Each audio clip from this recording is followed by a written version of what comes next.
ரொம்ப நாள் ஆச்சுங்க இந்த கோல்டை பற்றி பார்த்து என்ன ரிட்டர்ன்ஸ் கொடுத்துருக்குறாங்க எவ்வளோ தான் வந்து போயிட்டுருக்கு அப்படின்னு நம்ம பார்த்துக்கிட்டது ஒரு 4 மாதம் ஆகிடுச்சு. இன்றைக்கி செப்டம்பர் ஆரம்பிச்சாச்சு. இந்த செப்டம்பரில் கோல்டோட ப்ரைஸ் எந்த அளவுக்கு சேஞ்ச் கொடுத்துருக்கு, இல்லை கோல்டு மட்டும் தான் சேஞ்ச் கொடுத்துருக்கா, இல்லை சில்வர் இருக்கா, பிளாட்டினம் இருக்கா, அவங்களாம் என்ன தான் பண்ணுறாங்க? ஏன்னா எல்லாரோட ஃபோக்கஸுமே கோல்டு மட்டும்தான் இருக்குது. அதையும் தாண்டி சில்வரும் பிளாட்டினம் அதோட அதிகமாக ரிட்டர்ன்ஸ் கொடுத்துருக்கு. நம்ம அதை பற்றி தான் இன்றைக்கி ஃபுல்லாக பார்க்க போகிறோம்.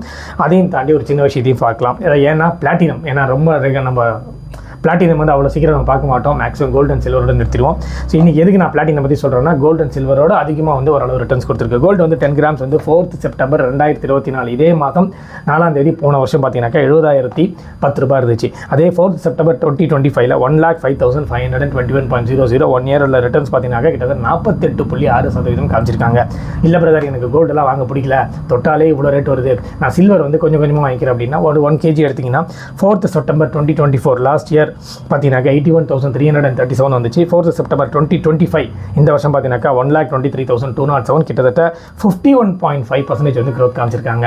இதையும் இல்லை நான் பிளாட்டினம் போகிறேன் அப்படின்றவங்க, பிளாட்டினம் வந்து டாலர் பர் ட்ராய் அமௌண்ட்ஸில் தான் நம்ம கேல்குலேட் பண்ணுவோம். ஸோ 4th செப்டம்பர் 2024 அப்போ பார்த்தீங்கன்னாக்கா 902.50 இருந்துச்சு. அதே 4th செப்டம்பர் 2025 அப்போ பார்த்தீங்கன்னா 1,392.00. ஸோ 1 இயரில் 54.2% க்ரோத் காமிச்சிருக்கு. ஏன்னு சொல்கிறேன்னா, இந்த மாதிரி விஷயங்கள்லாம் உங்களால் கோல்டு வந்து எப்பயுமே வந்து வாங்கிட்டே இருக்க முடியாது. இப்போ போகிற ரேட்டுக்கு, இன்றைக்கி இருக்கிற ரேட்டுக்கெலாம் பார்த்தீங்கன்னா எங்கேயோ போயிடுச்சு. 1 கிராம்ன்றது நம்மளோட நார்மல் பீப்புளுக்கு வந்து கண்டிப்பாக வந்து அமௌண்ட் அதிகம் தான். அந்த மாதிரி இருக்கிறவங்க சில்வர் வந்து கொஞ்சம் கொஞ்சமாக அக்யூமுலேட் பண்ணிக்கலாம். 1 கிராம் 2 கிராம் வந்து அக்யூமுலேட் பண்ணிங்கன்னா இன்றைக்கி பாருங்கள், உங்களுக்கு கோல்டோட சில்வர் வந்து கிட்டத்தட்ட 51.5% வந்து க்ரோத் காமிச்சிருக்காங்க. அப்பார்ட் ஃப்ரம் நார்மல் இன்வெஸ்ட்மெண்ட், அதாவது எஃப்டி, ஆர்டி, கவர்மெண்ட் லீகலைஸ்டு என்னென்ன இன்வெஸ்ட்மெண்ட் இருக்கோ அதை தாண்டி ஒரு நல்ல இன்வெஸ்ட்மெண்ட் க்ரோத் பார்க்கணுன்னா கண்டிப்பாக இந்த 3த்தையும் நம்ம ஃபோர்காஸ்ட் பண்ணலாம். பட் எப்பயுமே பிளாட்டினம் வந்து க்ரோத் கொடுக்குன்னு சொல்ல முடியாது. சில டைமில் நெகட்டிவும் கொடுத்துருக்கு. So better to choose gold and silver will be the best option for the alternate investment. நன்றி, வணக்கம்.